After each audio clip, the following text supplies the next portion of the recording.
পদ হারালেও ভোটে অটল বিএনপির বহিষ্কৃতরা।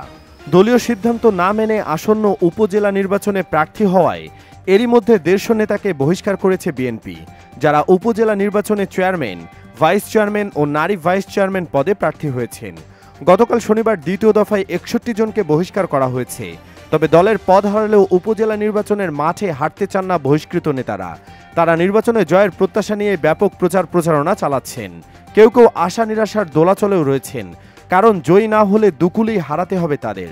উপজেলা নির্বাচনের প্রথম ধাপে দলীয় সিদ্ধান্ত অমান্য করায় ৮০ জনকে বহিষ্কারের পর এবার দ্বিতীয় ধাপের নির্বাচনের প্রার্থী হওয়ায় ৬১ নেতাকে গতকাল বহিষ্কার করেছে বিএনপি। এ বিষয়ে দলীয় স্থায়ী কমিটির সদস্য মির্জা আব্বাস বলেন, উপজেলা নির্বাচনের সর্বশেষ ফাঁদ পেতেছে সরকার।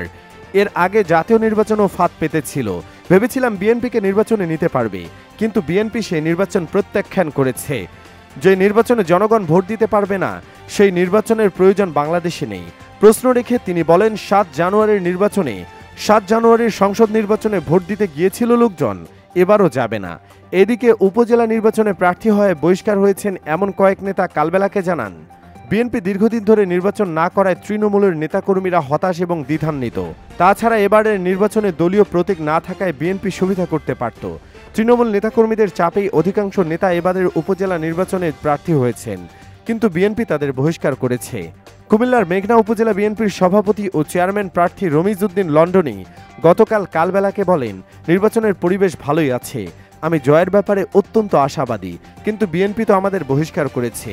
দ্বিতীয় ধাপের নির্বাচনে চাঁপাইনবাবগঞ্জের ভোলাহাট উপজেলা চেয়ারম্যান প্রার্থী হয়েছেন বাবর আলী বিশ্বাস। কালবেলাকে তিনি বলেন, তৃণমূল নেতাকর্মীদের পরামর্শে উপজেলা নির্বাচনে চেয়ারম্যান পদে লড়ছি। এখন পর্যন্ত ভোটের পরিবেশ ভালো, আশা করছি জয়ী হব। তিনি বলেন, দলীয় সিদ্ধান্ত নিয়েছে দল, আমার সিদ্ধান্ত আমি নিয়েছি। শেরপুর নকলা উপজেলার চেয়ারম্যান প্রার্থী ও জেলা বিএনপির সদস্য মোহাম্মদ মোকশেদুল হক শিপুল বলেন, ১১ বছর কারাগারে ছিলাম, এখনও ঠিকমতো বাড়িঘরে থাকতে পারি না। এলাকার মানুষের ভালোবাসা ও সমর্থনে নির্বাচনে অংশ নিয়েছি। দল থেকে বহিষ্কার হলেও ভোটের মাঠে আছি, থাকব। প্রথম ধাপে উপজেলা নির্বাচনে অংশ নেওয়া ৮০ জনকে বহিষ্কার করেছিল বিএনপি। তবে ভুল স্বীকার করে নির্বাচন থেকে সরে দাঁড়ানোয় মেহেরপুর জেলা বিএনপির সাংগঠনিক সম্পাদক রোমান আহমেদকে দলে ফেরানো হয়েছে। এবার দ্বিতীয় ধাপে প্রার্থী হওয়া ৬১ জনকে বহিষ্কার করল বিএনপি। দলের সিনিয়র যুগ্ম মহাসচিব রুহুল কবির রিজভী স্বাক্ষরিত বিজ্ঞপ্তিতে এ তথ্য জানানো হয়েছে। এর মধ্যে চেয়ারম্যান প্রার্থী ২৬ জন, ভাইস চেয়ারম্যান প্রার্থী ১৯ এবং নারী ভাইস চেয়ারম্যান প্রার্থী ১৬ জন।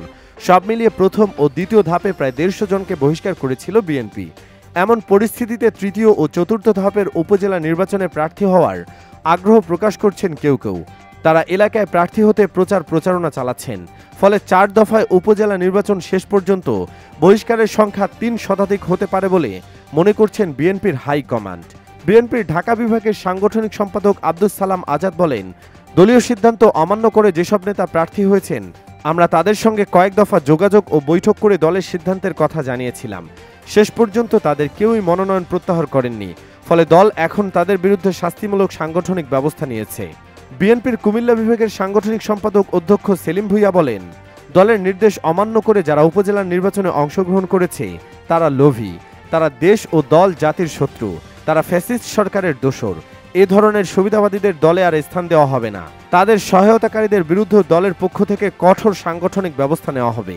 দ্বিতীয় ধাপে যারা বহিষ্কৃত হলেন, পঞ্চগড়ের বোদা উপজেলার হাবিব আল আমিন ফেরদৌস, মুরসালিন বিন মমতাজ রিপন, লাইলি বেগম, দেবীগঞ্জ উপজেলার রফিকুল ইসলাম বুলবুল ও আব্দুর রহিম, ঠাকুরগাঁওয়ের রানীশঙ্কল উপজেলার মোহাম্মদ হজরত আলী, নীলফামারীর সৈয়দপুরের রিয়াদ আরফান সরকার রানা, দিনাজপুরের বিরল উপজেলার ফিরোজা বেগম সোনা, বীরগঞ্জ উপজেলার রিয়াজুল ইসলাম রিজু ও মামুনুর রহমান মামুন, গাইবান্ধায় শিল্পী খাতুন, নয়গাঁর পোরশা উপজেলার মমতাজ বেগম, নাটোরের লালপুরের ভিপি আরিফ, বাগাতিপাড়ার জাহাঙ্গীর হোসেন মানিক, পাবনার ফরিদপুর উপজেলার জিয়াউর রহমান ও নাসরির পারভিন মুক্তি, মেহেরপুরের গাংনী উপজেলার জুলফিকার আলী ভুট্টো, কুষ্টিয়ার ভেড়ামারার ইন্দোনেশিয়া সিতু, ঝিনাইদহের হরিণাকুণ্ড উপজেলার আমিরুল ইসলাম এবং গোলাম রহমান, খুলনার দিগলিয়ায় এনামুল হক মাসুম, ফুলতলা উপজেলার সাব্বির আহমেদ রানা, বরগুনা সদর উপজেলার অ্যাডভোকেট আব্দুল হামিদ, সানাউল্লাহ সানি ও জয়নুল আবেদিন রাফি মোল্লা, মানিকগঞ্জের ঘিওর উপজেলার মোহাম্মদ আব্দুল মান্নান